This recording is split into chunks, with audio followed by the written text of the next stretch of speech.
I'm so glad you're here. On this show, we celebrate people. We take every opportunity to lift people up, and we share stories of the best of human nature and of the human spirit. And we also talk about the worst of human nature. And we do that because it's in that darkness that many times the light shines the brightest. On this, just a few days after the 70th anniversary of the liberation of the Auschwitz concentration camp, in the studio, we are joined by Max and Rose Schindler. It's a pleasure to meet both of you. Thank you for being here. We're very glad to be here. Rose, I want to start with you. There's a reason why you tell your story. What did your father tell you right before you never saw him again? The last time I saw my father in Auschwitz-Birkenau, he said to me, Rose, whatever you do, stay alive so you can tell the world what they're doing to us. Thank you for fulfilling his request. Is that why you feel called to talk about this? I feel called for a lot of things, yes. Yeah. Yes. Rose, do you mind if we start with your story? No, of course not. Take us back. Where did you grow up? I grew up in Czechoslovakia, 1929, in a small village called Serenje.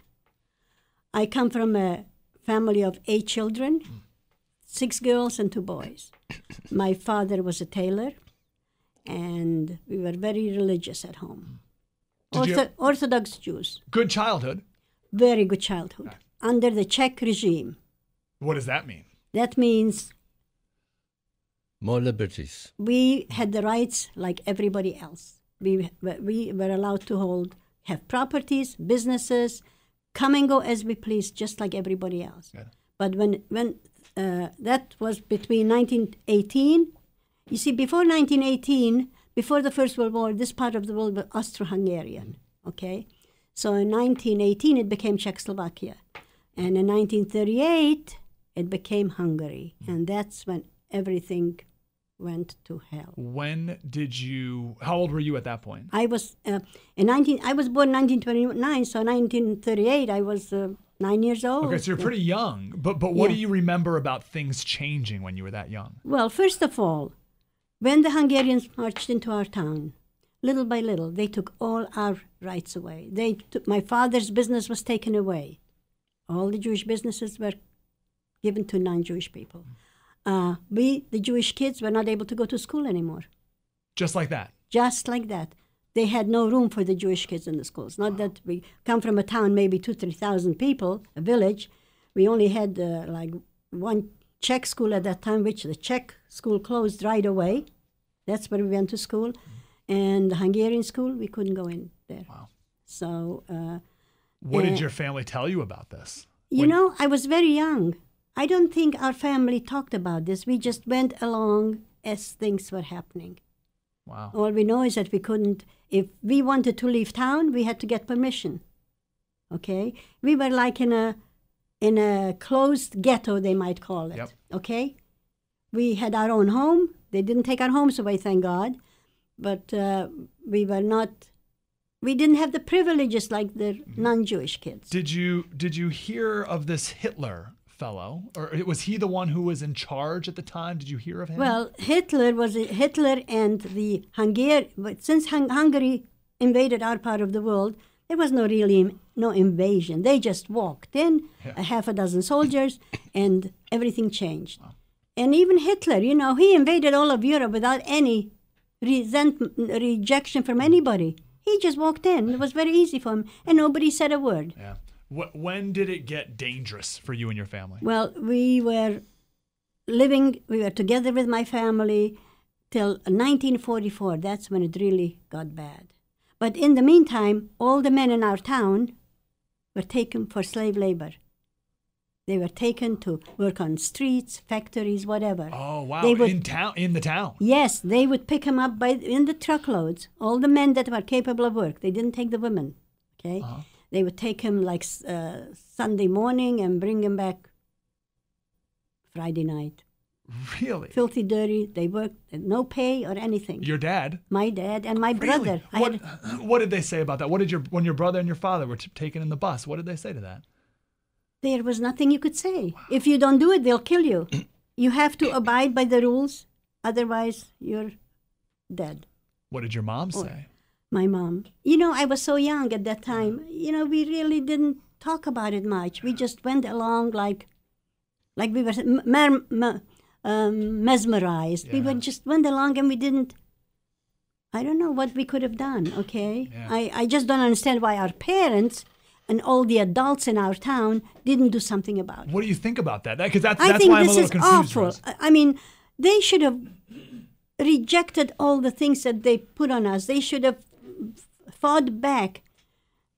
And I don't know why they didn't. And I tell you why I think they didn't, because they were so religious. They believed in God so strongly that they didn't think what's ahead of them. Wow. They didn't realize what the future brings. Take us to 1944. What happened? 1944, around February or so, half a dozen German soldiers marching, okay? And we hadn't seen any German soldiers before. But Hitler and the president of Hungary had a pact. Mm-hmm. Hitler told the president of Hungary, I will not take the Hungarian Jews as long as they abide by the rules.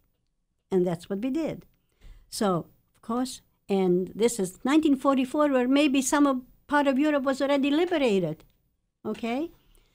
They come in February, March or so, and right away, we knew something was wrong. But of course, as a kid, we kids, in those days, kids were kids. Today, a 14-year-old is an adult. Yeah. So we really didn't ask questions. We just went along. They came in, and one day after Passover, Passover is a Jewish holiday where we don't eat bread, we eat matzah. Mm-hmm. And so my mother used to do we lived on a farm, by the way. Mm-hmm. We grew everything we needed, and everything was homemade. There were no supermarkets, no department stores, no nothing. Yeah. Everything was homemade, and if we didn't make it, you didn't need it. And if we didn't cook it, because we didn't have it, we didn't need it either, because we didn't miss it. The big farm, cows, chickens, yep. Ducks, geese, all that stuff.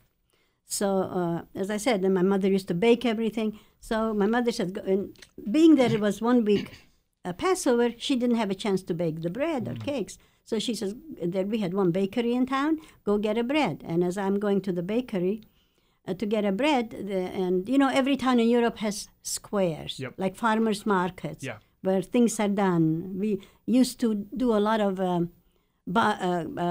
bartering. Yeah. If my mother had if we had too many eggs yep. or too much butter, we would take that stuff to the farmer's market and we would change for things we needed. Yep. Traded, right. Yeah. Okay. So I go to the bakery, and there's this man making an announcement. No radios, no newspapers. We didn't have any of that stuff. And the way they announced it, they would use drums. Like the Indians, I guess. They would have a drum, and the town was not very big. I mean, I could walk from one end of the town to the next in half an hour, yeah. so you can imagine. Yeah. And the drums were sung. And this man was using the drum, and he was making the announcement, all the Jewish people need to meet in the school within 2 days. Pack a bag. Everybody is entitled to take one bag, whatever you need. But they're going to take us away. And you were alone when you heard this, because you were going to the bakery. Right. I mean, I was just 5 minutes away from the bakery. Sure. Okay. So and then I get the bread and I go home and I tell my mother. My mother says, "We know everything what's going on already. Oh my God. Bad news travels very fast." Yeah. So my mother said to me, "Put on a couple of dresses, couple of underwears, two or three of everything, because we don't know where we're going and we don't know if we're going to have a chance to do laundry." Okay? Yeah. So, and my mother used to do the laundry in the river. Okay? And bring it home and hang it up on the, well, I don't know what you call that, but. Yep. So it was very primitive. Yeah. But believe me, we did not miss it. So you went to the school? Yeah. 2 days. So 2 days later, you went to the school. What happened there? Okay, so what I was going to say, the primitive life was part of our life, and we did not miss anything. Yes. When you don't have something, you don't miss it. Yeah. Okay? So I come home, and my mother, she says, everything that's going, pack a bag, your clothes, get dressed, we're going to go tomorrow. So we left the next day. Each of us had a bag We didn't have suitcases in those days. I think we had burlap bags or something like that. Put in the clothes. Of course, going away, we always took our best clothes. Yeah. You know that. Yep. Not that we ever went anywhere. I never went anywhere. So they put us on these wagons, oxen-driven wagons, and they bring us to the next town. My town was called Serednje, and it was a village between two big cities. One side was Munkac, and the other side was Ungvar. That's in Hungarian. In Czech, they call it a little different, like Mukachevo or Ushhorod, okay? So there was no train station in your town, probably. We had a train station, but I don't know why we didn't. I think they did not have enough room for all the people, so they put... One of my friends who is living in Buffalo, he said they went on a train. I remember going on the oxen-driven wagon. Wow. They squeezed us together, maybe 50 people or more in one oxen-driven wagon, and it took us hours to get there. Did you have any idea where you were going? No. They did not tell us. So they told you to meet in the school. Yes. Everyone did. You got in a wagon and just left. That's it. With your family, your whole family. You had Right. eight. 10 people. Wow. And actually we had an aunt living with us. And you just went. Went. And I don't understand why they didn't ask questions. Why didn't they object? Why didn't they fight back and say, we are not going, you want to kill us, we are staying here. Wow. Okay, But Rose. they were, my parents, they were so religious that they believed that God is going to take care of them. I want to take a time out here. We got to take a break. Rose, wonderful. It's amazing. Max is here as well. Rose's husband's here. Okay. We'll get to you in a second Yes. as well, Max. I Good. promise we'll tell your full story. But we got to take a break. We'll come back and we'll continue the tale of Max and Rose Schindler. Morning, Insider Crusaders. If possible, please get your kids around the radio. Call a friend.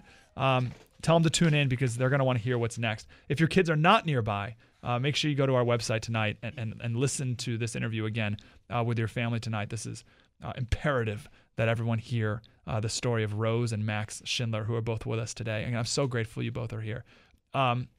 Rose, you're telling your story. You gave us a wonderful background to everything. So take us to the trains. Okay. So we arrived to this city, which is called Ungvar, okay? And they placed us at a train station. We didn't know why. So there was no buildings or anything. They just had some make-believe tents, and they put a lot of us together. And this was April of 1944. Very cold. So I don't want to know. Again, you still don't know where you're going. No. Did you know there were such things as concentration camps? No, not so at family all. didn't even have a context of where you could be going. I don't know. No, maybe my parents would have known. And you were 14 at the time. Right. Yep. But the thing is, we had no newspapers, no radios. We had, we lived in a house with no indoor plumbing, no electricity, Yeah. very primitive. We were 10 people in 3 rooms. You had no internet, Rose? No. No internet to connect with what's... Oh, my yeah. goodness. So you see the trains. Sorry. The train. So we're in this place held for I don't know how long. We may have been there 2 weeks. We may have been there 4 weeks. Wow. They brought all the Jews from this whole surrounding areas into that train station over there, okay? There were villages all over the place. There were villages, 500 people. Yeah. Anyway, so here we are, and our turn comes to go on the train. I don't know how they came. I bet somebody came and said, hey, you are going on the train tomorrow, okay? We get together. We take what we brought with us. We get on this train. It's kettle train. Kettle car train. No seats, no nothing. They squeezed at least 80 to 100 people in each train. The train standing, whatever. It was sitting. Yeah. We couldn't move. Let's put it that way. We were pushed in there like sardines. And no windows. They had, I think, a 6 by 12 inch air slot. That was a window. Wow. We are in there and we're traveling and there's no bathroom, no water, nothing. Okay, we can't go out. The train is locked. Okay, we may have been going for 10 days, 10 hours, 20 hours. I have no idea how long we were in that train. Okay, after a while, and the stench in the train was impossible because people couldn't go relieve themselves. Okay, so finally, one man is standing and the train is slowing down, and this man screams, Auschwitz. When this happened, everybody started screaming and crying and whatever. The train slows down, and the door to the train opens. A man comes up in a striped uniform, All the work was done by the Jews, by the way, in the camps. No, not the Poles, nor the Germans, nor anybody made their hands dirty putting the Jews into the gas chambers. Wow. Our own people did it, and if we didn't do it, they would shoot them on the spot. Okay? So this man in a striped uniform comes, blue, white and blue, on the train, and he's looking around, and he came to help us with our stuff. Okay? And he comes to me, and he says to me, "How old are you?" I said, "I am 14. He says, "Tell him you're 18. Okay. I'm not one to ask questions why. And then he goes over to my older sister, because I had two older sisters and one older brother. I was right in the middle, and then I had 4 younger ones. He goes over to my sister, and she was holding my 4-year-old sister, or I'm not exactly sure if it was 4 or 5. Yeah. And he says, "Is this your child?" And she said, "No, this is my sister." Fine. So little by little, we get off the train, and we're marching 5 in a row for maybe 5 minutes. And it's all done on the train station in Birkenau, Auschwitz. It was all done there.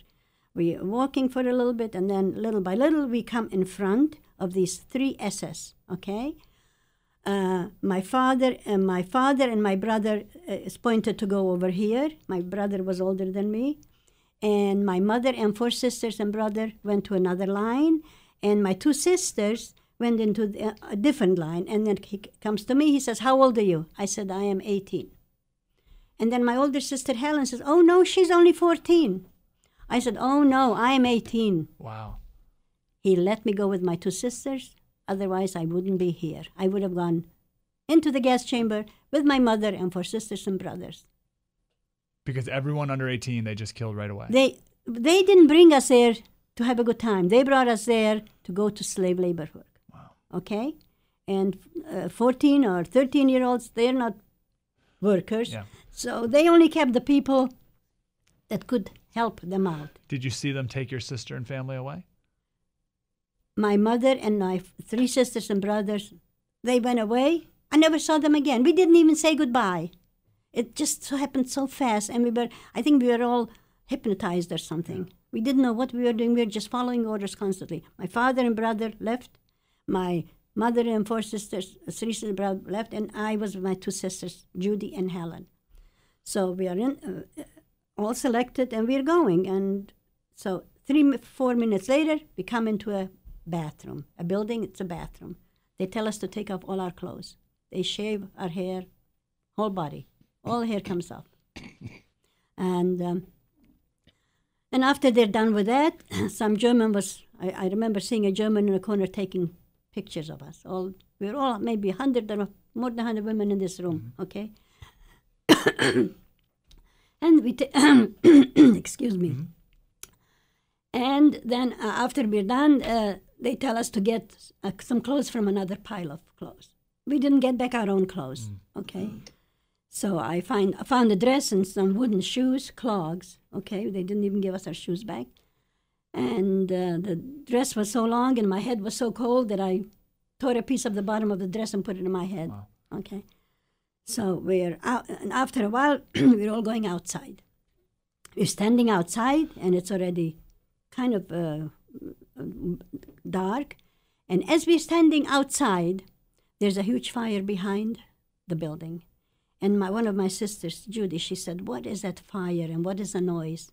So there was some kind of a guard standing next to us, but he was not a survivor. He was one of the guards with a dog on top of it. Excuse me a second. He said, "They're burning hair."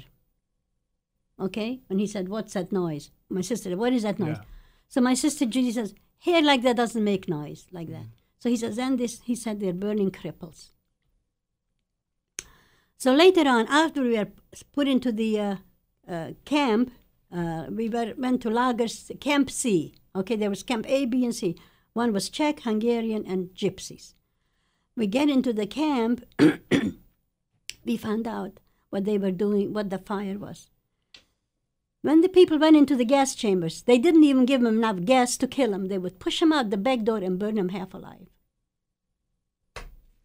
So we knew what happened to my mother and 3 sisters and brothers. Max, as Yes. you've been listening to your wife share this story, I'd look over and glance at you, and what do you think when you hear this? When you hear her story, yours not being too different? I recognize it as being what happened, and I was fortunate not to be in Birkenau, and I had many other I was in 6 concentration camps that did not have crematoriums, so I was more lucky to be selected into more working camps.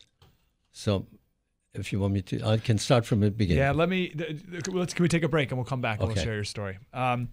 Rose, Max, Schindler, again, thank you guys for being here. We'll continue the story coming up. Mike Slater Show, AM 760 KFMB. Spread the word.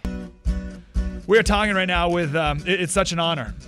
This is something I'll never forget. Talking with Rose and Max Schindler, who both are Holocaust survivors. Rose, you've done a beautiful job telling your story so far. Thank you so much. You're such a wonderful storyteller and such a wonderful spokesperson for this. And I know your dad would be proud as he told you to tell the story. Thank you. Max, I want to get your story here. Yes. Tell us just a little bit about your childhood, and you were, and then we'll work up to where Rose is now in Auschwitz. But okay. you were more slave labor. Okay, I'm going to go back to the beginning. I was born in Germany, and at the age of 9, 2 brown shirts came into my. We were Polish citizens, born in Germany, but Polish citizens. At the age of 9, 2 brown shirts came into my classroom, got me under the arm, and took me to the city jail. And I didn't know what was going on. Just you or other people in the class too? Just a Jew. Okay. Wow. One Jew in the class. We were affluent people. I somehow managed to go to that school. And he said, don't worry, when you get to jail, you'll get together with your parents. While this was going on, they went to my parents and said, you're coming with us. And they said, no, we're not coming till I come home. And they gave him half an hour. Parents packed 3 suitcases of some clothing, some knickknacks, which later on helped save our lives. And we joined up in the city jail. There was chaos in the jail. People were in, women in aprons, men with their briefcases from work, workers from the factories in their overalls, and we were in the jail waiting for the trains. Those were the passenger trains in 1938, 1 year before the war. Did you know where you were going? No. All Polish citizens were exiled on, I'm probably get the date wrong, October 26, 1938. When the trains came through, they picked up people from every city, locked the trains, passenger trains, and took away the money what people had with them and left just a minute amount of marks with them. These trains were rattling through from Cottbus. We were not too far from the Polish border, and probably within a few hours we were at the Polish border. And at the Polish border, they uncoupled the engines, pulled them back, and left the trains coaches sitting in no man's land. And we had nowhere to go. So my parents, I was 9, my brother was 10, my sister was 7. They went out and said we were going to try and get some tickets to go forward and sit in the train, don't move, we'll come back. And the train started shuttling a little bit. Maybe they didn't get the engine off right, and something started moving a little bit to the right and left. And the 3 of us were very scared. We took those suitcases from other windows. We couldn't carry them. Jumped out of the train and stood on the platform. We eventually reunited. They got us a ticket to the next city in Poland, Poznań, and we arrived to that city, and the Jewish community was already in gear and to feed us, accommodate us, give us a night or 2 rest to see where else we can go forward. And we somehow they found enough money, or they were given money to go further inland into Poland. So I had my grandparent from my father's side. We went to his house, and he couldn't accommodate us. There was 5 of us. He was a widower. So we went further. We went inland to my grandmother's, from mother's side, grandmother, and she had a farmhouse with many rooms, was sort of a long house, and we were taken in. So we lived there in one room, 5 of us, and it was sort of in the back country, and we were hoping we might wait out the war. And while this was going on, 3 other families from my mother's side congregated over there. So we were 4 families plus the grandma. Wow. Each one had one room. And we were waiting to see what happens in the war. This goes on from 38 through 42. And while the German patrols run through the village from one end to the other, we got to know somehow, because publicity moves and people were aware of it. We children had to move into the mountains so that they wouldn't catch us. Whoa! So when you knew the we Germans, lived on the main road that they were coming through. Wow! So you were able to. You left the house. We left the hid house, in the and mountains. sometimes we left the house for 2 or 3 nights. Wow! And then we came back. And this, like I said, this went on for years, 38 through 42. How often would the patrols come through? Probably every 6 months, not too often, hopefully. And then in 1942, the edict came out. Again, no telephones, no radio, no anything. We had a crystal radio on the wall somewhere. You could hear some words once in a while. And they put bulletins on the poles, on the trees. Deliver yourself to all Jews have to deliver to a ghetto in Sanitation. And if we didn't do it, the Poles would be very willing to assist us or take us and get rid of us. They couldn't wait to take the properties. And my dad says this doesn't sound too good, because he knew what was going on. They already had the visibility of Auschwitz. They knew that the extermination camps going on. And he decided that's not good for us. And they used those 3 suitcases during those 4 years for bartering for extra honey or some butter that we needed that the farm did not provide. The farm provided almost everything we had.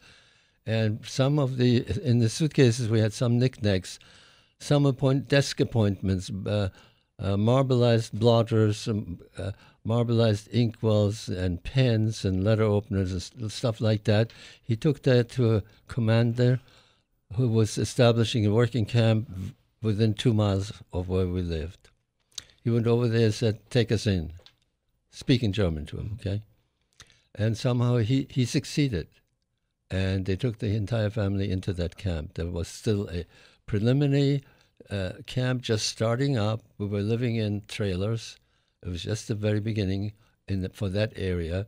And they established a working camp where they kept the women a little bit on the side, and the men would be working on roads, on concrete, on scaffoldings, and that went on for about six months. And they load us up on trucks and push us to the next location. We wound up in Mielec, which is a Heinkel aircraft factory.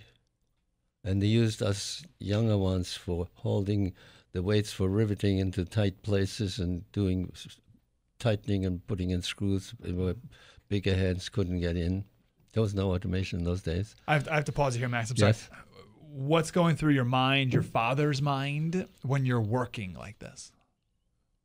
We would march out to work together.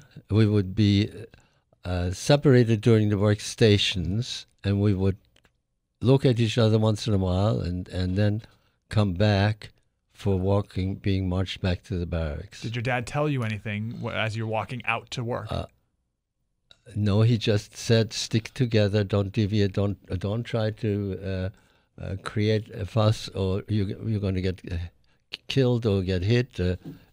Try to do. I mean, we did the work as little as possible. Sure. But try to follow whatever they tell us to do." Did you want to create a fuss? No, I was too young. We were not brought up that way. Yeah. That's unfortunate. There was a large camp. So, okay, when we got back into the camp, in that camp they identified us with the KL. It's a very rare, instead of the numbers they do. You're pointing to your wrist right now. What's on your wrist? KL, Konzentrationslager, which means concentration camp in the German language. So they tattooed this on your wrist. Yes, and we were also intermingled when we got into the factory with Polish workers. So marching in, this was the idea, of course, shaving heads and the flannel pajamas or the prisoner uniforms, emancipated people. I mean, were pretty distinguishable. So we couldn't really merge in with the Poles, nor would they want us. Yeah. So this went on in the evenings in the barracks. The barracks were locked, and sanitation-wise, it was an absolute disaster. For relieving yourself, they had a big barrel in front of each barrack that it was used for human waste. The sanitation, they had a pipe going into a trough like horses drink from, with a little bit of dripping water. It's going on for 30 feet in front of each barrack. That was our sanitation for washing up or doing anything. Uniforms were changed once a month. You walk into one spot, one little building, drop everything you have. You get either washed down with a hose or just smeared with some disinfectant, come out the other side, grab a uniform, and onward next one. And of course, shaved every few months. Did the guards ever tell you anything? Did they ever say anything to you? The guards, okay, within the factory, it was not too bad, okay, because everybody was busy and they needed the work. But on weekends, we were assigned other work. We were assigned shoveling coal onto the wagons and off the wagons. There was a big power station. On one occasion, I was on the top of a wagon shoveling coal down the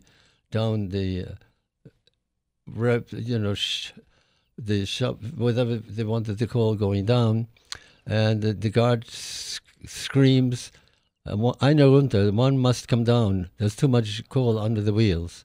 Nobody moves, and I jumped down.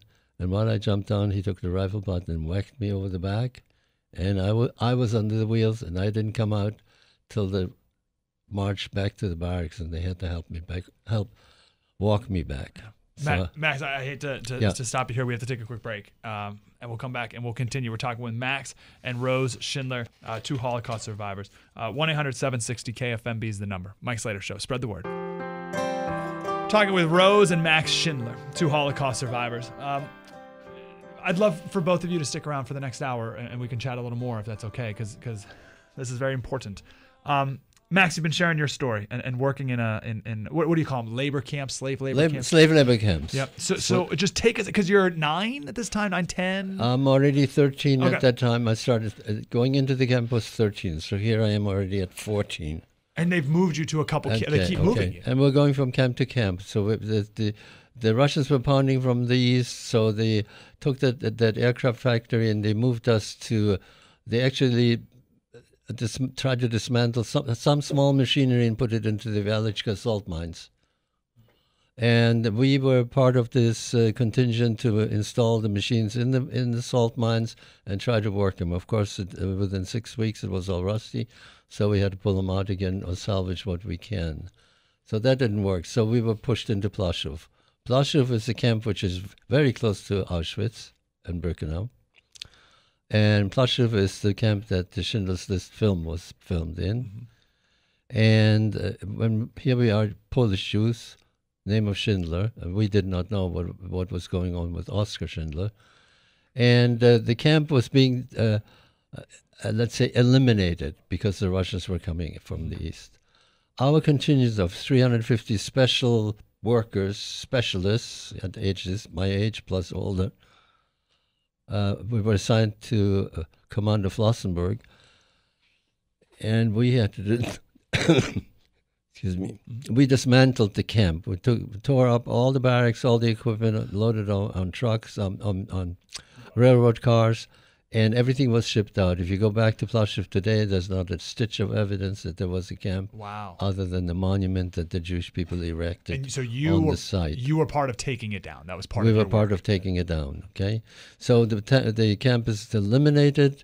We were put on railroad cars, the cattle cars, and we're being shuttled. And the trains are shuttling to the right. Everybody screams, we're going Auschwitz. The train shuttles to the left. They said, oh, maybe we're going somewhere else. And we shuttled a few times back and forth. And finally we took off in the direction and said, no, it's not Auschwitz. People knew, people that from that area.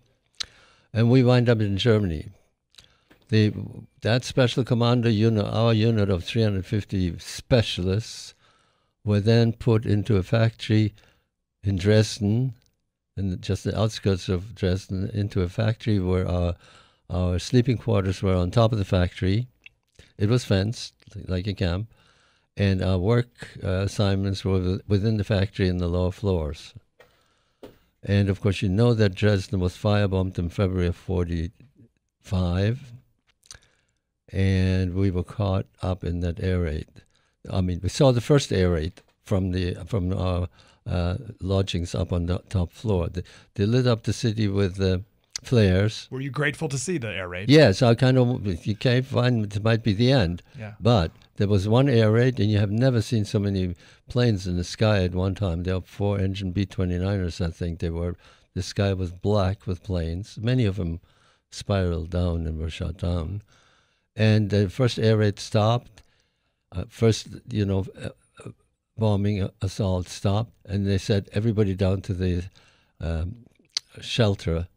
And there was a stampede going down to the shelter. Some people got trampled to death. My brother got injured with his legs and toes. We pulled him out. He was okay. And within an hour or two, there was a second air raid, a second attack or bombardment, and our factory was hit. And we stayed in the shelter for half a day or whatever. When we came out, the factory was hit. They used phosphorus bombs in those days. They laid them on all the roofs, and it just burned everywhere. I don't know the buildings were totally destroyed, but certainly burned out. Those are brick buildings. The shells probably remained. Amazing. Max, I'm sorry, we got to hit the top of the hour. Okay. Can both of you stick around for a couple more segments, and we'll continue this? Wonderful. Thank you both so much. Mike Slater Show. Spread the word. Now it's Mike Slater. More on Insider Crusaders. America's the greatest country in the world. San Diego's America's finest city. This is a really special treat. We've never talked to a guest as long as we are right now with Rose and Max.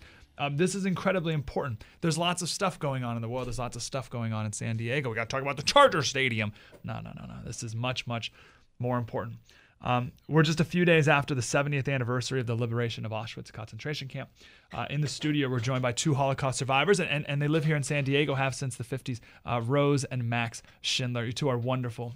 If you're just tuning in now, we talked the whole last hour, and they both did a wonderful job telling the stories up to where we are now. Max, let's continue your story. So you're in Dresden. So we're in Dresden, and Dresden's being bombed and destroyed, and we have nowhere to go. And you're in a working camp, I should say. Yes, it's a working camp of 350 inmates, Jewish inmates. We were actually intermingled with German murderers and homosexuals and political prisoners. They had a little triangle in their uniforms to designate what category they are, because they were running out of labor. Everybody had to work. So we tried to intermingle with the population that is streaming out of Dresden, and maybe we could merge in and somehow save ourselves. You're saying because of the firebomb? Okay, so I'm sorry. The city was wide open. Let me say again, Max, just in case people are just tuning in. So you're in the working camp. First air raid comes. You don't get hit. You run in the bunker, and you say people died getting trampled running to the bunker. Then the second air raid came, hit your factory, and that's where we are. So you think you can just run and get out? Yes. And we didn't, because we wouldn't be able to merge into the normal populations and you had no clothes. There was nothing. Okay, so we hang around there a day or two, and they round us up, and we're on a death march to Theresienstadt. Where'd you hide in those 2 days? There was fields around the factory. There was still fencing. There was fencing around the factory, and but if we would have really tried hard, we could have maybe gotten out. We did not get out. What did you eat? Because I'm just wondering what your physical strength was at this time. I'm not too sure what we ate. No recollection of that. Okay? Yep. So we're rounded up, and we're going on a death march to Theresienstadt. 350 start. I was going to say, they didn't serve them filet mignon. I believe that's true. No, seriously. There was 3 of us. There was me, my brother, and my dad. My mother was already taken to a different camp at that time into Stutthof, and I know exactly where they went. And And we're on a death march. I have no recollection how long that death march took, but we slept in the rain gutters. And it was February of 45, freezing cold. Wow. I had frost. We got whatever we could, piece of paper to wrap it around our toes into our shoes, lay something in between the clothes to stay a little bit warm, whatever rag, whatever, mostly cement, pieces of cement sacks were available to stuff into your clothing. And people were shot. The laggers in the march that stayed too far behind were shot and left to die. Others died on their natural cause. We rested, we slept in the gutters. When they didn't get up, they were left lying there.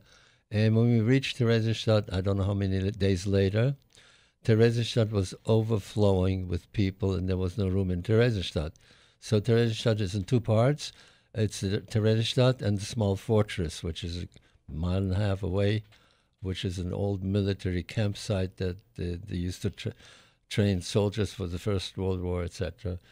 And when we got in there was maybe about 90 of us made it through from the 350. Wow. My dad, the last few days, was in very poor shape. We had to support him with our arms, and we had support from other people that we knew. But we reached Theresienstadt, and like I said, we were pushed into the small fortress. The small fortress has caverns, underground caverns, okay?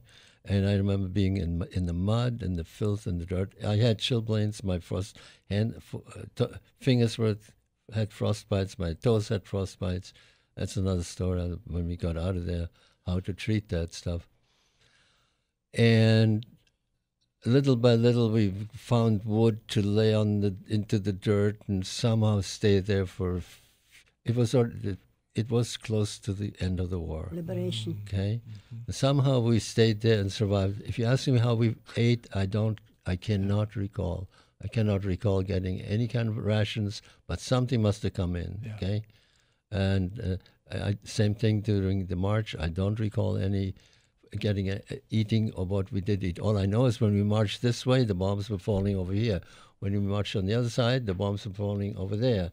The people saw us as we were streaming through. Nobody threw anything our way. Not an apple, not a cabbage, not a potato. Nothing was thrown. So you were marching through towns? Through little towns, little villages. Yes, it's a long way from one country to the other. Were you hoping that someone did? Yes, we would. Yes, we were. We were looking out at them, and you can if we would breach out of the column, you'd get shot on the spot. And I'm sure if someone threw you something, they'd get shot too. Not too sure, really. It didn't happen. So anyway, so after we stayed there in this godforsaken place, overcrowded, emancipated, and the Russians march in May 8th, and we're being the end of the war, we're being freed. The Americans were there the day after. The Russians said, they were very good to us. They said they go out and do whatever you little plundering. The Russian soldiers, those were simple people. They had watches that they scavenged through from all the way from one end to the arm to the top. They had alarm clocks hanging on their necks, the plundering. Okay, this was their reward. And they told you to do the same. Well, they said go ahead and do it. Yes. Yes. Okay. And anyway, my brother got out there and brought back a can of sardines. We shared this thing, and the next day we were down with typhoid fever. Typhoid fever broke out in Theresienstadt, and it was immediate. It was bad, and I think we were down for 4 to 6 weeks. But this is after after liberation. So you thought this is the end. I thought liberation. That's it. We're free. We can do what we want. Somehow we let down our guard. Adrenaline ran out, and we didn't make it, and just everything went to hell. And my dad, as I was saying, he was very weak coming into Theresienstadt. He was taking immediately to what they call a lazaret, semi-hospital area, where they just laid him like sardines around the wall. But at least he was inside and maybe a little warmer. Yep. And we could not get to him. We could just get to the windows and wave. Oh, and wow. we knew that he is all right. And it is my belief that he survived the war and passed on somewhere after liberation. but there's no record of it. What do you mean your belief? How did you? I don't know. Didn't see his father again. There were no dates. There were no records. We did not see him again after we were cured with the typhoid fever. Where did he was gone? Why do you think? Was he taken away or were you taken away? No, we were not taken away. He was not in the hospital area, and they had no record of what happened to him. Wow. A lot of people died after liberation. Amazing. From overeating. Yeah. Oh, sure. From giving at the end. Yeah, but this was immediate, and this was typhoid. Wow. Quick favorite question about your dad. Because I asked earlier what your dad told you when you first started working. And you said he said just stay good. He told us to stick together. Always stick together. Don't separate. And don't make a fuss. And try not to make fuss. You'll make it through. When he was failing in his health, and you were helping him walk in that death march, what were you saying to him? Make it. Don't give up. Don't give up. Don't give up. We're going to help you. We're going to help you. How difficult must that have been? What was your relationship like? Because that's unique. Our relationship was very strong, very tight, and like I said, we were together for 3 years in 6 different concentration camps. Could you have done it without each other? I really don't think so. I think history will show that a lot of survivors had someone even within the family to be with them for camaraderie. Like your beautiful wife right here had your sisters when you were in Auschwitz. Right. Yep. Mm-hmm. Okay, so you never saw your dad again? Never saw my dad again. Do you have more to share about that before we go back to your wife? Well, just a little bit that we were then after liberation, people, the more mature people that knew where they wanted to go, were able to start moving quickly out into their old cities or old towns by buses and no trains, and then they moved us into better locations, into better housing. So that I can remember that after liberation, so that was a little bit more comfortable for us. But we had no intention of going back to Germany. There was nothing to do there. I'll digress a little bit. Way before the war, probably in '36, we started making papers for an affidavit to immigrate to the United States. Oh, so you wanted to before the war? Yes. My dad knew what was going on, and the papers were in the works. But they stopped in 1938 because we were pushed into Poland, and we retried to do the papers in Poland. It didn't really succeed, and it died. Were you grateful for the Americans? What were your feelings towards them when you met them? Great. They worked tremendously well together with the Russians, and we had everything in there: the Red Cross, the Americans, and the Russians. Everybody cooperated, worked together well to get us well. To get us recovered, okay? There was hundreds of people with typhoid fever, maybe even thousands. The whole section of the small fortress that was down with typhoid. Amazing. We're gonna take a break. Come back talking with Rose and Max Schindler. We'll talk a little more with Max, and we'll get back to Rose. Rose, if you missed the first hour, is with her 2 sisters at Auschwitz. And the rest of the family was taken away and put in the gas chambers. And as Rose described, if they weren't killed in the gas chamber, which most weren't, you said, they were burned alive. So we'll talk more with Rose and Max Schindler coming up next. Mike Slater Show. Spread the word. Slater Crusaders is a very important show. There's stuff happening around the world. The president wants to raise taxes. The EPA, high-speed rail. That can wait. Right now, we are talking with Rose and Max Schindler. Just a couple days after the 70th anniversary of the liberation of Auschwitz concentration camp, Rose and Max live here in San Diego, have for since the '56, you said, when you moved down here? And they were back at the Auschwitz concentration camp just a couple days ago. So they're still a little jet-lagged, but gracious enough with their time and able and willing to tell their story. And Rose, you mentioned when your father... and separated from him, you and him separated. He said, what were the words? What were his exact words again? Whatever you do, stay alive so you can tell the world what they're doing to us. And that's why Rose is here right now. and her husband, Max. Rose, last we left you, your story, you were with your family of 10. Right. You had your aunt, so 11 were brought to Auschwitz. They were all taken away except for you and 2 of your sisters. Right. And the rest were, where were your other brothers and sisters and parents? My brother, I had an older brother he was with my father. And he was selected already to go to work someplace. Similar to your husband, yeah. Right, Yeah. okay. Because that's why they brought us there, to go to work, Yeah. okay? So they were selected right when we came to Auschwitz. Okay? Yep. Actually, right when we came into Auschwitz, we were put into Lager C, okay, which is a women's camp.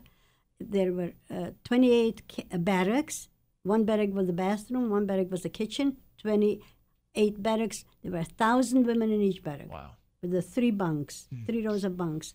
And the first day we were there, we came back into the camp, and then the next morning we were getting up, and I go outside, and somebody's calling my name. And my Jewish name was Rosie. And there's this man in a striped uniform. My father had a beard maybe an inch long, and always wore a hat and a suit and glasses. I never saw him any other way. And there's this man in a striped uniform, no hat, no glasses. I didn't recognize him. Oh, my gosh. He says, "Don't you recognize me? I'm your father." This is day 2. This is just... Yes, day 2. They were put there temporarily because this was strictly women's. Yep. They were already ready to be shipped out. So we met and we hugged and we kissed, and the first thing he said to me, "Where's your mother?" I said, "I don't know." At that time, I really didn't know, okay? And I told him that my 2 sisters were with us, with me, and he told me my brother is with him, and we talked, and as I said, and we hugged, and we made up to meet next morning again, but before he left, he said, "Whatever you do, stay together, because if you stay together, you have a much better chance of survival." Okay? And also, the other words, stay alive so you can tell the world what they're doing to us. And then he left. We said goodbye, and then we made up to meet the next morning. And I brought my 2 sisters, and my father brought my brother, and we talked, and we repeated the same thing. Good. Whatever you do, stay alive so you can tell the world what you're doing to us. And then we said goodbye, and then they left. The next 2 days later, they were gone. Okay? So here we are in this place, the bunk bed, 1,000 women in each barrack. Our bed was on top, bunk. I think there are 7 or 8 of us. No mattresses, no blankets, no nothing. And this is April or May, I would say, maybe beginning of May of 1944. So there we are. We get up, and as I said, we have the coffee for breakfast. I don't know if I said that before. Yeah, we were talking off the air perhaps about that. Okay. Yeah, so what were you fed? Just a little bit of quote-unquote coffee. Coffee, horrible coffee. I took 1 sip, and I thought I was going to throw up. Yeah. Because we drank coffee at home, but we had a little bit of coffee and the rest milk, hot milk, straight from the cow. Yeah. My mother would milk the cows. Yeah. And then for lunch we had a slice of bread with a piece of margarine. And by the way, the coffee was served out of an 8-quart pot or 6-quart pot. We had no canteens, no spoons, no nothing. Just pass it around. Pass it around between 8 women, okay? And soup was served the same way for dinner. I said we had a slice of bread and a piece of margarine for lunch, and we would always have to line up for it. Yeah. Always line up for it. What did you do every day? What were you told to do? This was a transitional camp. We were not supposed to stay there. We came there, and they would select us to go to factories to work. Okay? Or like your or younger go into the parents gas were. chamber. Yep. There's only 2 choices. There's 2 choices. Yep. The gas chambers or work. Me being 14, I was not heavy. I was always thin. And then we would go through selections. They would come to our barrack. I was in barrack 26 in the beginning, and they would say they want 200 women for a factory to go wherever, and they would make selections. And how they made the selections, they would make us get undressed to see if you have a strong enough body. I was rejected constantly. So because you were only 14, but you had to lie to say you were 18 in order to... Well, that was on the was train. much earlier. That was on the train, but so here they is thought you we were are 18. in somewhere else, Yeah. okay? So we are going through selections, and my sisters are being selected to go to work. They put me a different line to go to the gas chambers, and I would run out. What do you mean? They put you in this line. I would get out. Remember, there's thousands and thousands of women in this camp, and people are walking around like zombies. They're coming, going, they don't know what they're doing. So when you are in front, there's barrack after barrack, and people are walking, and if there's a line to go to work, you go to work. It's a great thing to go to work, okay? That's what you want to do, because you don't want to stay this in hell place. And the other line they make for the people that are not strong enough to go to work. I would run out of that line.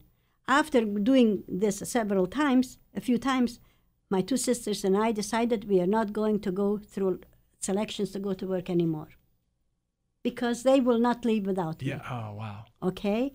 So here we are in this place. I was very sick. I think for the first 6 weeks I was there, I had diarrhea. And I was skin and bone. Yeah. My two sisters had to hold me one on each side, because we were counted every day too. Not only we had to be counted because they needed to know how many people are left in each barrack. Yep. So we were counted all the time. And when they would count us, my sisters would pinch my cheeks so I should look like I have color. I have life in my body, and hold me in. And that's what I was going to ask. Why do you think they let you stay? The Germans, why did they let you stay as opposed to... They didn't let me stay. There's 1,000 women in each barrack. You don't have to go if you don't want to go, because everybody's glad to get out of there. Oh, okay. So when they come to 1,000 women in one barrack and they want 200, there's 800 left.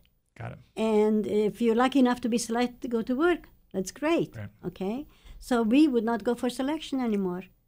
So we were starving, and we were Muslim. You know what that means? Skin and bone. Yeah, that means. So, I just came across this term the other day, Rosa. So these are people who, my understanding was, those people who almost gave up, and they couldn't move. Right. We couldn't. But after a while, you get used to this horrible food, whatever it is, and you can live. It's amazing how long a person can live on nothing. Okay. Now, how about on faith? Faith, that's the only thing that helped us too. Why did you not give up? Because I was a believer in God. Okay? How could you be during that? How could you is right. How could you? But you did, because if you don't have faith, where do you go? Where do you go if you don't have faith? That's life. You cannot live without hoping. How you merged in with the group. Yes. Yeah. That's how we survived, by hoping that tomorrow will be better. Okay, so finally, we are there 3-4 months in Auschwitz. Nobody stays there that long. And the camp is getting smaller and smaller, because some parts of the world are already liberated, okay? So one day they come and they need to our barrack, they need 200 women for Freudenthal. It's a camp in the Sudeten in Germany. So I said to my sister, look, this camp is emptying out, we got to do something. And we were back to our health. Somehow we came back to our health, okay? You go out and get selected. You have to undress. Go to the front door. That's how they select you. Hold a place for me in line. 5 in a row. Always 5 in a row. Yeah. And as this is happening, we had a door, a small, narrow door in the back, and somebody was sitting guarding the door. You're not supposed to go out through the front. You're supposed to go through the front. And I see this woman who was in charge of giving out the food. She goes in the back, and she lets this woman out. Quickly, I run to the back door, and this person sitting there says, where are you going? I said, my mother just walked out. I want to go with her. What? Yeah. She let me out. My two sisters held a place for me in line. That's how I got out of Auschwitz. Auschwitz-Birkenau, okay? There's Auschwitz 1, Auschwitz 2, and Auschwitz 3. Mm-hmm. We were in Birkenau, where the gas chamber was. That's how I got out. Where did you go? Where did that Factory take you? to work. We went to a factory. So, of course, we are filthy dirty. So you weren't selected. No. You snuck into the selection. Right. Because you said that was your mom. She let me out. I don't know where she went. I didn't know who that woman was. Yeah. I think she was part of the barrack. Oh, okay? My goodness gracious. Okay. Rose, how did you do that? I must have had an angel looking after me. Yep. Okay? Amen. As much as I didn't believe, I had to believe something. So we have to take one last break here. Okay. Let's come back. We'll talk about final liberation, and then you both went back to Auschwitz. Was this your first visit back? We went back in the 80s. So this is your second time back, but you went back with was this No, your kids? the 90s. Yeah, this Was time this your we children's This time first we time went then? back with 3 kids. Okay, we'll talk about that experience next. Mike Okay. Slater Show. Spread the word. Slater Crusaders, we've had such a wonderful treat these last hour and 40 minutes. It's just been an honor, something I will absolutely never forget. We're talking with Rose and Max Schindler, 2 Holocaust survivors, San Diego locals now. Rose, we only have a couple minutes left here. And I want to talk about your trip to Auschwitz just the other day. You're just getting back from. But tell us about the liberation. Soviets came to liberate. Well, we are in this factory working. I was working on gas masks. Wait, what? Gas masks. What do you mean? You were manufacturing gas masks? No, I was looking into them to make sure they worked properly. Wow. She was an inspector. Wow. Maybe that's what it was. And I don't know, but I don't know what I was doing. Wow. Amazing. Russians coming in. Okay, so we were there till May, at the beginning of May of 1945, and then actually around May 1st or 2nd, there was a sign on the gate. We are also surrounded by electric wires, by the way, all the time. Yep. We cannot go anywhere. To be ready, they're going to take us on a march. They did a lot of camps, taking camps on marches. And we're waiting, and they're not coming. And we get up on May 7th or 8th, and I go outside. We were in a 2-story building. We go outside. I go outside. Everybody stayed in their barracks. I was always curious, want to know where I am all the time. And the gate is wide open. The Germans all ran away. Really? The Germans all disappeared, okay? And I hear the Russian language. I hear Russian talk, and I hear guns and bombing and whatever. And where we were in this camp, there was a big farm in the back. They were growing corn, corn is very high. Mm-hmm. And I heard the language, and I recognized it because where I came from, it was a similar language. Yeah. Czech is similar to Russian. Yep. Ukrainian is similar. So I found a stick. I put a rag on the stick, and I'm running out into the fields. What? No. Yes. Did you run out the gate or just out the gate? It was open. Rose, what are you talking about? I ran out of the gate, and everybody's in the house, and I was the only one out there. Okay, because I was always, I was a tomboy actually when I was young. Okay, and I go out because if I would go out without a rag and a stick, they would shoot me. The Russians would shoot me. I go out and I go like this. Hey, the Russians came. They liberated the camp. What did they do? Did they come up and they pull you? They pick you up? Absolutely. They hugged me, the big Russian guys. I'm a little girl, skinny little girl. And he says, what are you doing? He says, I'm a Jew. I told him, I'm Jewish. We are in this building. The Germans it's a factory. We were working here for the past 8 months or whatever. So they came into the camp. They brought us food. They did everything they could for us, okay? And they even took us to town, and he says, because all the Germans ran away. All the German people, because they knew if the Russians are coming there, they're going to shoot them. So they took me into town, me and another young lady that was with me, a friend. We went into town, and I remember he was here, and I'm standing here, and we're walking, and we are free. It was like the best day in my life, walking to be free. You walk, you're free again. After a year being in concentration camps. Oh my gosh! So the Russians were very good to us. Rose, what was it like to go back? It was very sad. I tell you, I felt like I was walking between the dead. Mm. And I knew my mother was there, and my 3 sisters and brother. Yeah. And I just couldn't. My eyes were full of tears, and every time I'm very emotional. Even when I go to school, speak at schools, I just break down. I can't help it. And here you are on the train. The train tracks are right there, and we're walking to light candles, to remember our families, okay? And to say a goodbye, because I never said goodbye to my family. So it was very sad. But it was a big honor to be invited to go to this, okay? Yeah. So, and they did a great job, the World Jewish Congress and the Shoah Foundation. When you were walking back through the camp, could you see yourself in the places that you were? Absolutely. I was right there. This is where I washed my uniform. This is where I ate. Yeah. This is where I walked out the back door. But there's not much. The gas chambers are gone, okay? The bathroom that we used is not there. And the bathroom was part of the gas chamber. It was right connected, okay? And the barracks, we were there in 95, my husband and I, and we took my daughter with us. We went on a tour. and Auschwitz was included. And when we were there were three barracks left for samples to show what it was. Yeah. Okay? So this time, we did not, somehow, the way our program was, we were not supposed to go into the barracks. There's still there, some barracks. But they do have still each barrack had a fireplace. Of course, they never burned wood, okay? It was long, maybe from there to there, and we would sit on there, okay, and then talk and have discussions with all the inmates. Those brick fireplaces are still there, but the barracks are gone. But my son Jeff says there's lots of barracks, and they must have put them back or what. Maybe. But I feel bad that we did not go to see into the barracks to show them exactly what it looks like. What did you talk to your fellow prisoners about when you were in Auschwitz? You know, I don't remember what we talked about. Were they hopeful? We were all the only thing we had on our minds: when are the Russians coming? When are the Americans coming? When are going to be liberated? Okay. No, I think he means at Auschwitz this last time around.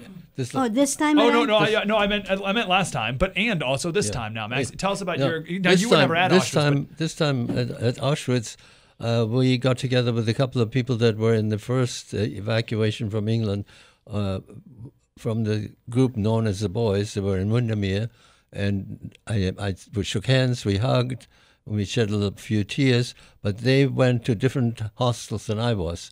So there was no real recognition of faces and others. We talked maybe about one or two people that we remember recognizing.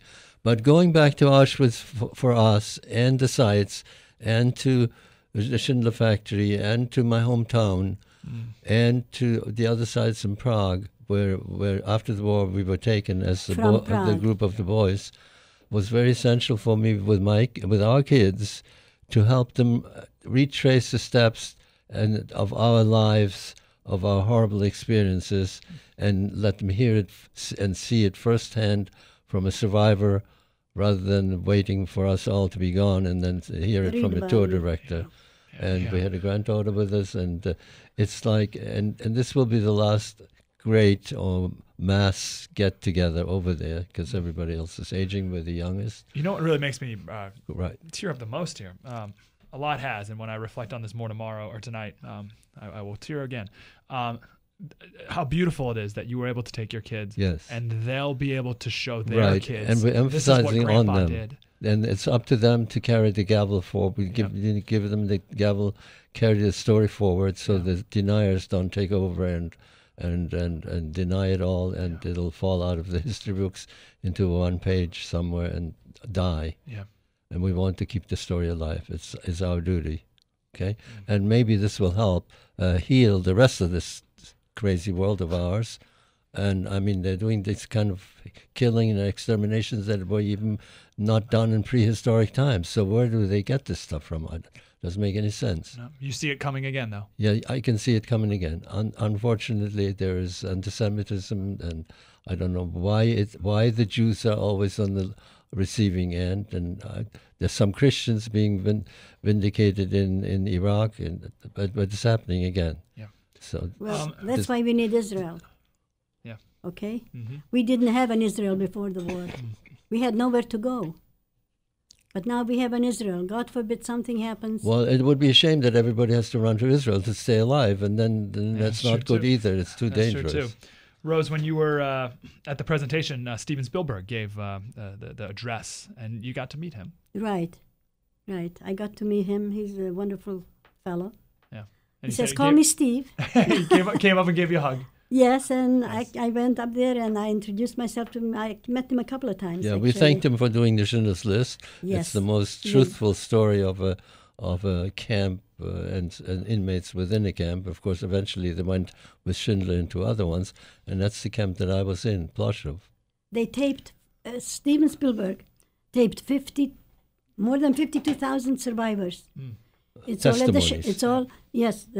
our histories, Good. And it's all at the Shoah Foundation. And it's being housed at USC in LA. Oh, great. And then perpetuated into other universities. Yeah. They keep it,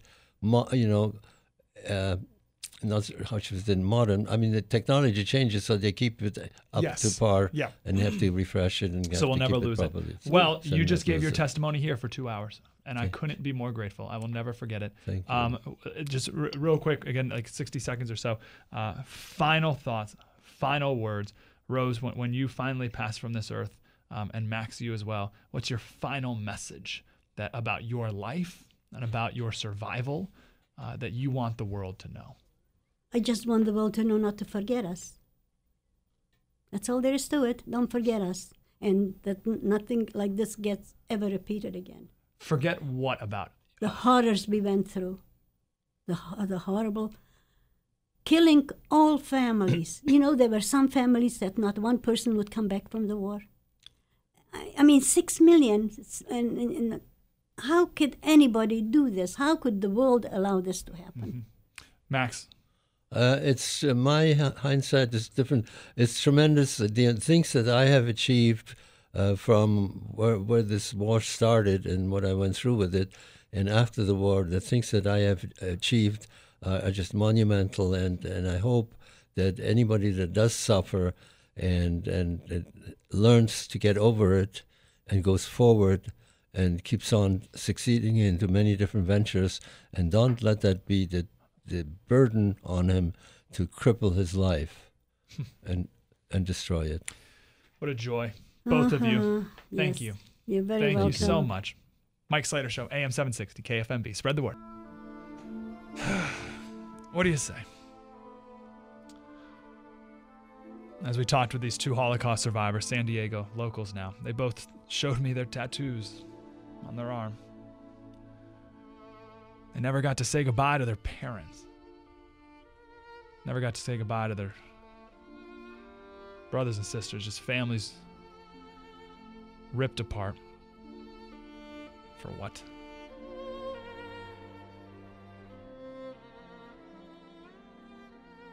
But I love Rose saying, you can't give up hope. You have to. I mean, we just hope that the next day was better than today. That's all we could do. All we could do is stay alive and fight and hope that the next day was better than today. Sometimes we get dejected, a little discouraged about the future. I don't know, I always get inspiration from Rose now. Rose and Max Schindler.